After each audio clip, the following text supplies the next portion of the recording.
The town of Kruger in Limpopo Province, South Africa, is well known for its tranquility, but dark stories of wildlife trafficking often surface in its small streets. In one such case, David Mthembu's family lives in a modest home with his wife and 2 children. Driven by curiosity and an interest in exotic pets, David purchased a young lion cub from the black market at a very low cost. The exchange took place secretly late at night in an isolated alley on the outskirts of town. The lion cub, only a few weeks old, was separated from its mother, weak and frightened. At first, David proudly showcased his new pet on social media, locking it in a small metal cage placed in the corner of his backyard. The cage lacked proper light, the space was cramped, and the ground was damp and unpleasant. David's feeding habits were also problematic, consisting only of leftover meat, small bones, and even cat and dog food. Within a short time, the poor conditions began to take a toll on the cub's health. A few weeks later, patches of its golden fur began to fall off, revealing moldy and scab-covered skin. The cub became emaciated, its ribs and hip bones clearly visible. Its once bright eyes became dull, and its breathing became slow and labored. The weak growls it used to make were replaced by total silence. It refused to eat for days and remained motionless, too weak to stand. David, worried about getting caught for keeping the lion illegally, feared that taking it to a vet might expose him. The pressure from his wife and suspicious neighbors made him more anxious. One rainy night, David placed the cub in a torn cardboard box, lined it with a few scraps of food, and drove to the town's veterinary clinic. He hurriedly left the box at the door and fled into the darkness. The lion cub lay inside the box, motionless, breathing faintly, holding on to its last hope. The next morning, veterinarian Andrew Kumalo arrived at the clinic. He noticed the soggy box on the steps and, without a note or indication of what was inside, opened the lid. To his surprise, he found the nearly lifeless lion cub inside. Without hesitation, Andrew rushed it to the emergency room, immediately administering fluids, a stimulant, and wrapping it in a warm towel. Within minutes, the cub's eyes opened slightly, and it took a shallow breath. Andrew quickly contacted the local wildlife ranger and the police to report the discovery.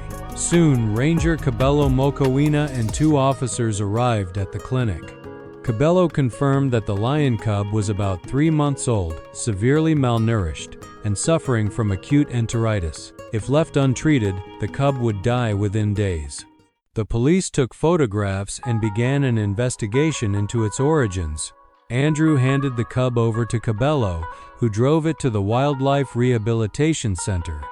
During the journey, Cabello carefully wrapped the cub in a blanket to keep it warm as they sped along the dusty road. At the sanctuary's veterinary station, the team of doctors created a detailed treatment plan.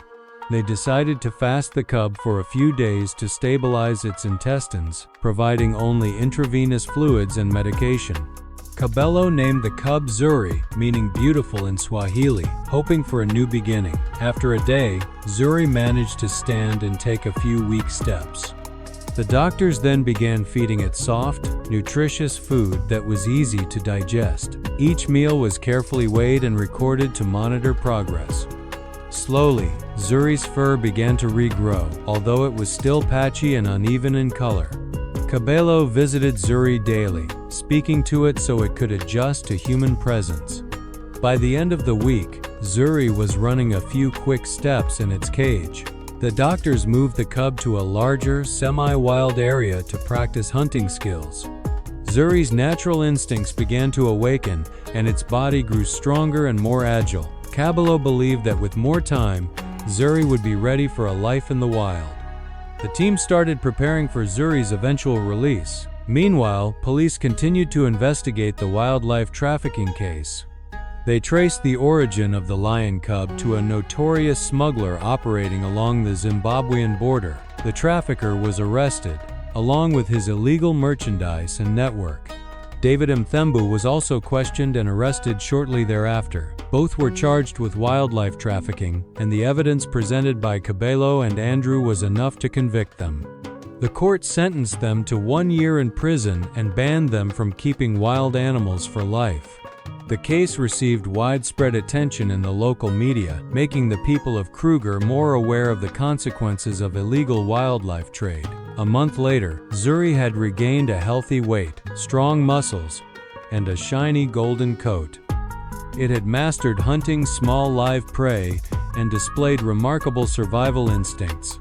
Cabello, proud of Zuri's progress, visited daily to check on the cub.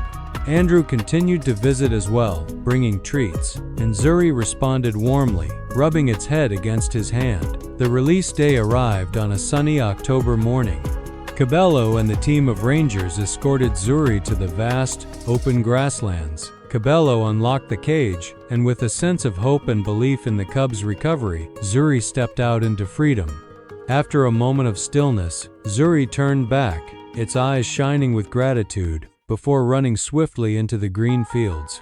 Cabello and Andrew stood side by side, watching until Zuri's figure disappeared, knowing that the cub was strong enough to thrive in the wild. The story of Zuri spread quickly throughout Kruger, symbolizing hope and resilience.